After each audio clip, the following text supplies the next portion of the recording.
Hey everyone, welcome to YesterKitchen. I'm Jill and it is 1942. What was going on in 1942? Oh yeah, we had World War II going on and food rationing was in. Well, not in. It was forced on us, but for a good reason. We were at war and the whole country got behind the war effort. So we needed materials to make planes and ammunition and everything in food to send off to our troops so we can win the war. So at home we had to conserve. That's food rationing. Where did food rationing come from? Well, it's kind of a carryover from World War II. And it was pretty much the idea behind it was that everyone got the same thing. So even if you had a lot of money, you couldn't buy extra stuff, and so the people who didn't have as much money were kind of stuck. Food rationing was food rationing. Everyone got the same thing, and all kinds of commodities were rationed. I'm going to mostly talk about food because that's why we're here. But rubber, metal, gas, you had to get permission to get a new car. You had to get permission to get new tires. You can only get gas on certain days, and if you needed more gas, you needed to make a stated case for yourself of why you needed more gas. I mean, we were really talking rations because a lot of our goods were coming from out of the country.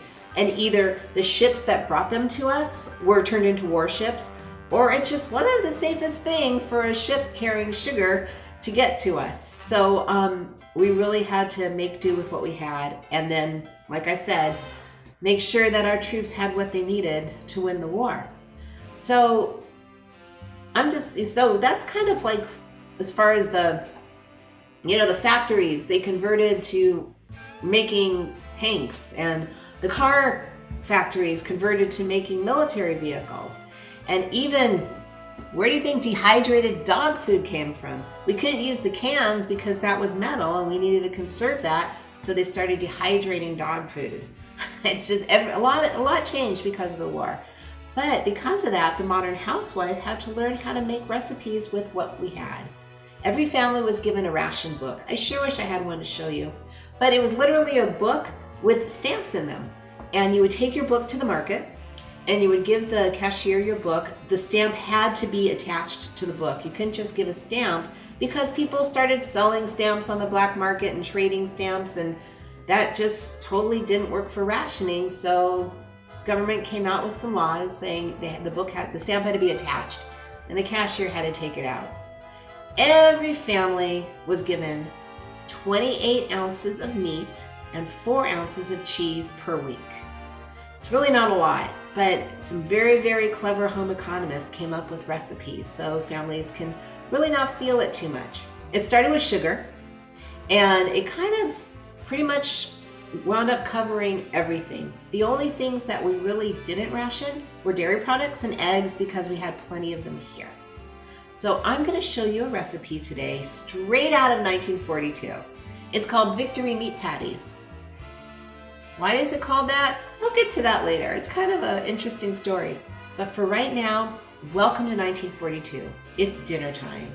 And yes, Betty Boop showed up in 1930, so she is absolutely welcome here in 1942. And I just love her. Okay, so we're going to make Victory Meat Patties today. And remember, we're in rations, so it's not going to look like a lot. But here we go.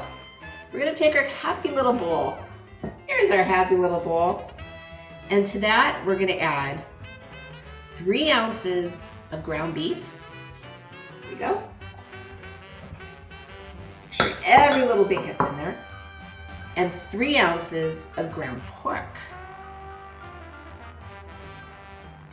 This is going to make 2 patties.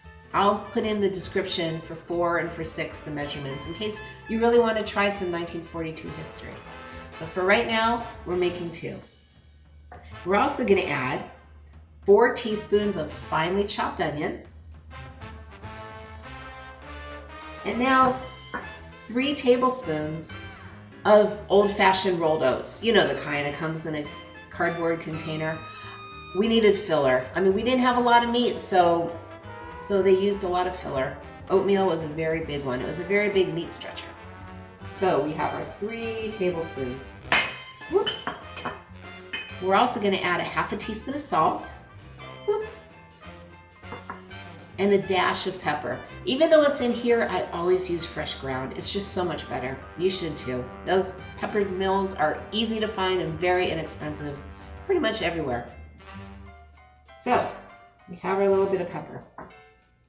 And lastly, as another binder and filler, we're gonna use a half a cup of evaporated milk. Now, evaporated milk in 1942 was available, but because it came in tin cans, towards the middle of the war, it kind of got rationed. Well, it got added to the ration list. But for right now, this particular recipe, this wasn't rationed yet. So we're adding in our evaporated milk. And that's pretty much it. All that's left, I'm gonna take off my ring for this, because all that's left is to mix it. And these are the best things in the world for any kind of hamburger or meatloaf or anything. They'll be way better, so you get a little messy. It's fun. So we're gonna go ahead and mix our mixture up. And you really don't wanna do it too long, because the more you mix meat, ground meat, especially ground beef, the tougher it gets. So that's pretty much it. I have my trusty little towel here because my hands are now messy. And I'm gonna get a couple things out of our way. And while I'm doing this, I'm gonna tell you a little story about rubber rations that my mother-in-law told me. Thank you, Cindy. Love you.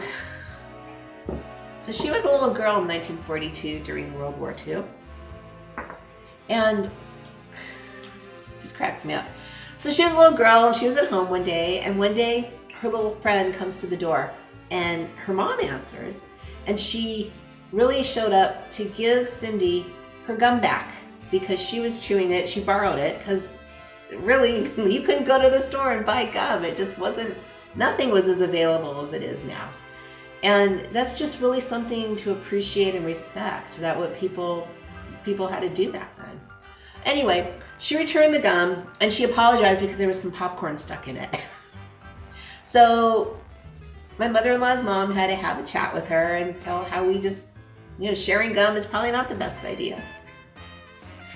Anyway, I'm sure that was very common back in 1942. I mean, we just didn't have a lot. So anyway, let's get back to our recipe. So we're gonna take this meat mixture and we're gonna form it into 2 patties. That's it. I'll put it here so you can see that we're just gonna make a nice little patty 1. And the easiest way is to just make a little ball and flatten it out. Look how beautiful that thing is now. Yeah, this guy's getting a little jealous because he doesn't look as good. Look at that. 2 beautiful patties. Okay, so now there wasn't a lot of barbecuing going on back then. We used the oven. I don't know why this particular recipe isn't pan fried. I haven't tried it. Give it a try. Let me know how it works. But we're gonna go the exact recipe, and that recipe says we're gonna bake it in a 350-degree oven at 350. Okay. It's just one of those days for 45 minutes. You've got pork in there. You want it to cook through. So 45 minutes it is. And when we get back, we're going to talk about some cheese rations, because we are going to put some cheese on our burgers, but not as much as we should. And I shouldn't be calling them burgers. Victory Meat Patties. We're going to get into that story later. So stay with me. I'm going to throw these in the oven and I'll be back when they're all done. Hey, okay, so 45 minutes in that 350 oven has passed, and we have 2 beautiful Victory Meat Patties. Take a look. Aren't they gorgeous? Well, here we go. So these guys right here are 100% 1942. And yes, I purposely chose to use my favorite weathered, worn cookie sheet because I'm trying to get into the conservative swing of things for this video. So here are some beautiful Victory Meat Patties. We gotta add cheese though. So cheese, let's talk about cheese. 2 patties, 1 slice of cheese. The recipe is to cut it in strips. Take a look at this. You wanna take your patties and just kind of put 2 pieces of American cheese right across the top. Why does each one not have their own private piece of cheese? Cheese was rationed, 4 ounces per person per week. Cheese, all food was rationed. Eventually, the group of rationed food got bigger and bigger because we needed to feed our troops overseas. And, they were the ones winning the war for us. So at first, hard cheese was rationed because it was the easiest to ship. But slowly and surely, more and more cheeses were added to the group. All the meats were added to the group, fruits and vegetables. We had fruits and vegetables. That wasn't as bad.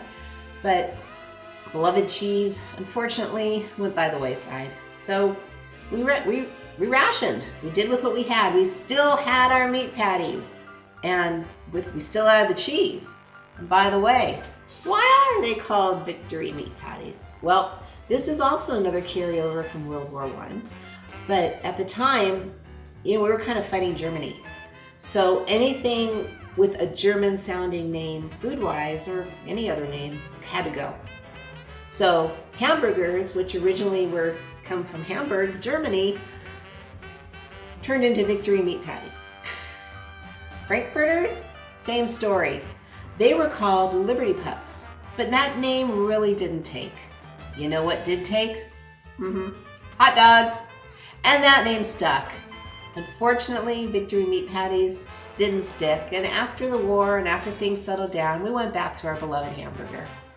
Another one, sauerkraut. That name had to be changed too. And it was changed to Liberty Cabbage. But as you know, sauerkraut is sauerkraut. That name didn't stick either. So it's kind of like a fun little trivia. So we need to finish up our Victory Meat Patties. So here we go. We're gonna stick these in the oven. The original recipe says for 5 minutes. Now, if you put 2 hot patties in an existing 350 oven with this much cheese, you're gonna have some burnt cheese. So don't stick them in for 5 minutes. Maybe 20, 30 seconds, give it a watch. As soon as you see it melted, out it comes. So I'm gonna go watch my oven and I'll be right back to finish up this video. Okay, so our patties are done. Take a look at them. Aren't they gorgeous? I need a little oven mitt because this thing is hot, but look at these beautiful things. They're cheeseburgers. They're cheeseburgers from 1942. So they could still have cheeseburgers. I used American cheese and I actually went to the cheese section and had them slice off from the block of American cheese because I just think it tastes better. You can use whatever you like. Just make sure that if you're cooking 2 patties, 1 slice for both patties, and that way you can feel 1942 also. So let's take a look at them, and we're just gonna go ahead and move them onto a serving dish. Goodbye, patties. Because that's how we roll. Now, look at that. Doesn't that look better? So there you have it, ladies and gentlemen. Food rationing, 1942. Try to make a meal out of it and kind of put your head back there and really have an appreciation for what our country went through. Have a great day. Thank you for stopping by YesterKitchen. And don't forget, I'll put the recipe down below. And thank you. If you haven't subscribed yet, please hit that subscribe button. And be sure to like the video as well. And then we could just keep going. Have a great day. And as always, remember, history has never tasted so good.